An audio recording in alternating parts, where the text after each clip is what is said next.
दोस्तों, अरब की वो जमीन के जो खुश्क पहाड़ों और चटियल मैदानों के सिवा कुछ नहीं है, वो भी कयामत से पहले हरियाली और नदियों में बदल जाएगी। याद रहे दोस्तों कि ये हदीस आप लोगों को वर्ड बाय वर्ड नहीं बता रहे हैं, बल्कि उसका एक्सप्लेनेशन बता रहे हैं। इस हदीस से ये बात क्लियर पता चलती है कि कयामत से पहले जरूर सऊदी अरेबिया खुश्क यानी सूखा और पूरा रेगिस्तानी इलाका हरी घास और नदियों में बदल जाएगा।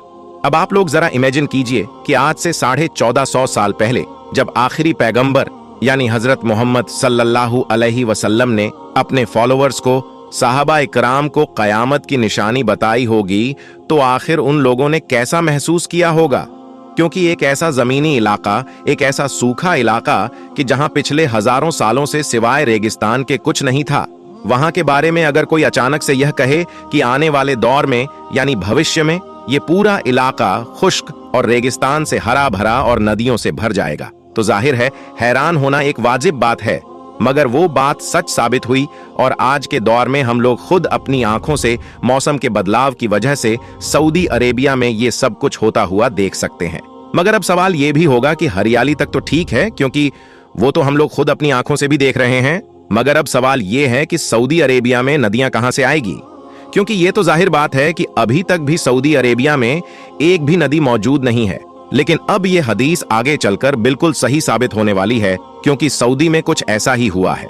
इतिहास में पहली बार सऊदी अरब एक ऐसा मुल्क बनने जा रहा है जो कि आर्टिफिशियल तौर पर दुनिया का नक्शा बदलने जा रहा है।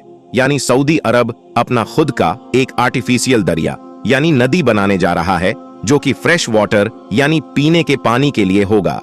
अरब जैसे सूखे और रेगिस्तानी इलाके के अंदर फ्रेश वाटर और पीने के पानी की किस कदर कमी है और इसकी किस कदर अहमियत है, ये यकीनन आप सभी लोग जानते हैं। लेकिन सवाल ये है कि सऊदी अरब के एक्साइटमेंट के अंदर न्योम सिटी की तरह इस तरह के बड़े प्रोजेक्ट को जल्दबाजी के अंदर अनाउंस तो कर देगा, लेकिन बाद में इसे मुकम्मल करने के लिए इसके पास ऐसा ना हो कि ना तो पैसा बचे और ना कोई टेक्नोलॉजी, और इसे बीच रास्ते के अंदर ही ऐसे ही रोकना पड़े। सऊदी अरेबिया को अचानक इतने बड़े फैसले की जरूरत क्यों पड़ी और ये कैसे मुमकिन होगा? इन तमाम सवालों के जवाब आज की इस वीडियो के अंदर हम जानने वाले हैं। हमारी इस दुनिया का 70% हिस्सा या फिर 3/4 हिस्से पर पानी है, जिसका टोटल 97.5% सॉल्टी वाटर है, जिसे पिया नहीं जा सकता, जो समुद्र के अंदर पाया जाता है, जबकि सिर्फ 2.5% पानी पीने के काबिल है। इस 2.5% का भी 78.7% हिस्सा ग्लेशियर और बर्फ की सूरत ज्यादातर आइसलैंड और ग्रीनलैंड जैसे इलाकों के अंदर मौजूद है, जिसे फिलहाल इस्तेमाल करना मुमकिन नहीं। जबकि इसका 30% फ्रेश पानी जमीन के नीचे मौजूद है, जबकि सिर्फ और सिर्फ 1.2% नदी नालों की सूरत में। कुल मिलाकर जमीन पर मौजूद टोटल 0.07% पानी ही पीने के काबिल है। लेकिन क्या होगा अगर इस समंदर के पानी को ही टेक्नोलॉजी की मदद से साफ करके पीने के काबिल बना लिया जाए? आप जानते हैं कि दुनिया की आबादी सिर्फ साफ पानी की वजह से इन दरियाओं के किनारों पर आबाद हुआ करती थी, लेकिन जैसे जैसे दुनिया एडवांस होती गई, फैक्ट्री का वेस्ट इन साफ पानी को भी गंदा करने लगा। लिहाजा अब दुनिया साफ पानी की अहमियत को समझ रही है और इसे न्यू टेक्नोलॉजी यानी आर्टिफिशियल तरीके से फिल्टर करके प्रोसेसर कर रही है, ताकि इसको पीने के काबिल बनाया जा सके। इस प्रोसेसर को थर्मल डिसैलिनेशन कहा जाता है, जिसके अंदर इस साल्ट वाटर को इतना गर्म किया जाता है कि नमक से अलग होकर वेपर्स बनकर जमा हो जाए।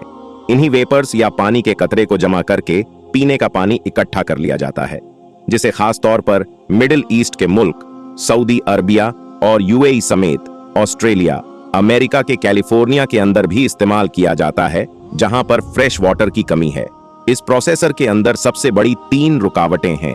पहला है बहुत ज्यादा एनर्जी की कंजम्पशन। अरब मुल्क तो इस एनर्जी को सोलर और तेल से हासिल करते हैं, लिहाजा इनको फर्क नहीं पड़ता। दूसरा है इस प्रोसेसर के अंदर बचने वाला वेस्ट, जिसको अगर अच्छी तरह से ठिकाने ना लगाया जाए तो ये पॉल्यूशन कर सकता है। और तीसरा है इसको चलाने का खर्च, एक अंदाजे के मुताबिक $1 से लेकर $2.5 पर क्यूबिक मीटर तक। मगर सऊदी अरबिया इसे सिर्फ $0.5 के अंदर कर पाता है, क्योंकि गवर्नमेंट इसके लिए एनर्जी सोलर और तेल से हासिल करती है, जिस पर कोई टैक्स भी नहीं होता। सऊदी अरब का 69% समुद्री पानी सिर्फ एक कंपनी रिफ्रेश करती है, जिसका नाम है सी लाइन वाटर कन्वर्सेशन कॉर्पोरेशन। जिसकी वजह से यहाँ पर पीने के पानी की कमी नहीं है, लेकिन अब भी वह पेट्रोल से महंगा है। लिहाजा अब की बार सऊदी अरब ने एक नेक्स्ट लेवल का आर्टिफिशियल दरिया बनाने का ऐसा प्रोजेक्ट तैयार किया है जिसकी लंबाई होगी 12,000 किलोमीटर। ये इस कदर ज्यादा है कि इसका अंदाजा इस बात से लगा ले कि दुनिया के सबसे बड़े दरिया यानी दरियाए नील से भी ये 2 गुना लंबाई के अंदर बड़ा होगा। दरियाए नील की लंबाई है 6,000 किलोमीटर।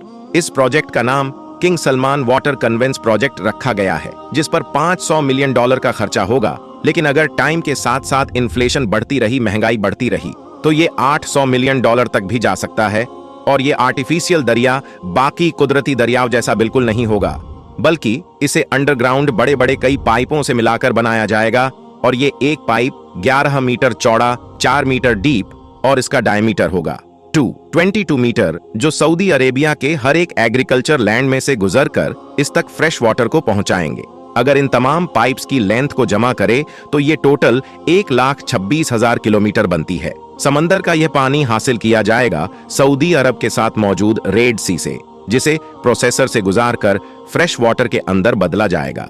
इस प्रोजेक्ट को बनाने के बाद भी इसे ऑपरेट करने के लिए सऊदी अरब को अंदाजे हर दिन $4 से $5 मिलियन खर्च करना होगा।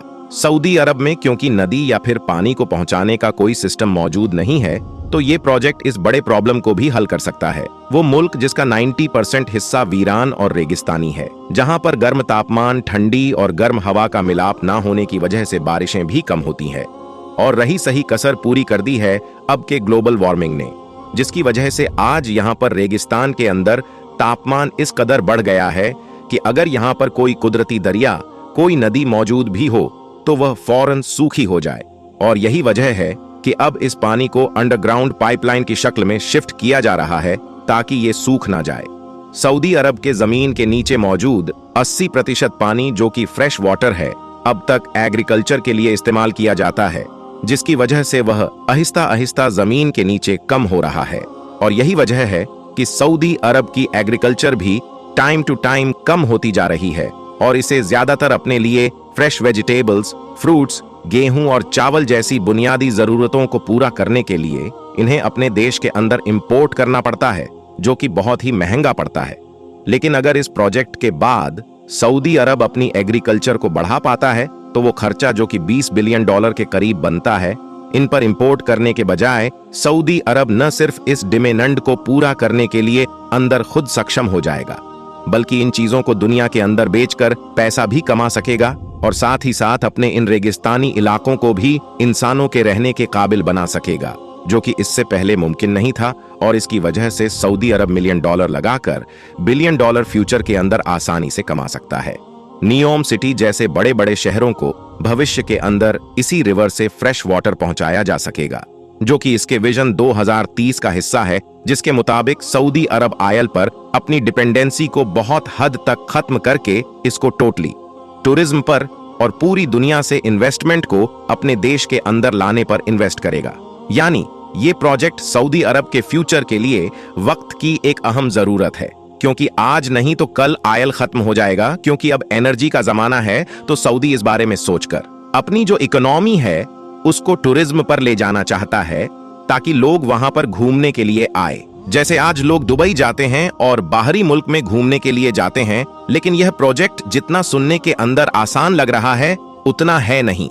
मिसाल के तौर पर इंजीनियरिंग के चैलेंज, जिसके मुताबिक अब तक किसी भी इंजीनियरिंग प्रोजेक्ट के अंदर इतनी लंबी नदी कभी किसी ने नहीं बनाई। हार्ड क्लाइमेट कंडीशन पाइप्स के रखने के लिए खुदाई करना और इनको जंग लगने से बचाना, इसके अलावा इनकी मेंटेनेंस और कोई भी छोटी सी गलती या मिसकैलकुलेशन पूरे प्रोजेक्ट को बर्बाद कर सकती है। लेकिन अगर यह प्रोजेक्ट कामयाब हो जाता है तो आज हम सऊदी अरब को सहारा की सूरत में देखते हैं।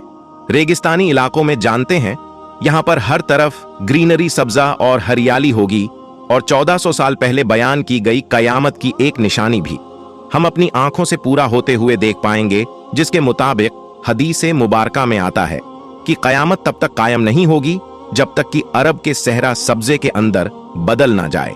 लेकिन तब तक हमें इस प्रोजेक्ट के मुकम्मल होने का इंतजार करना होगा। बाकी आपको क्या लगता है कि सऊदी अरब इस प्रोजेक्ट को मुकम्मल कर पाएगा, या इसका हाल भी नियोम सिटी जैसा ही होगा? अपनी राय कमेंट बॉक्स में जरूर दें।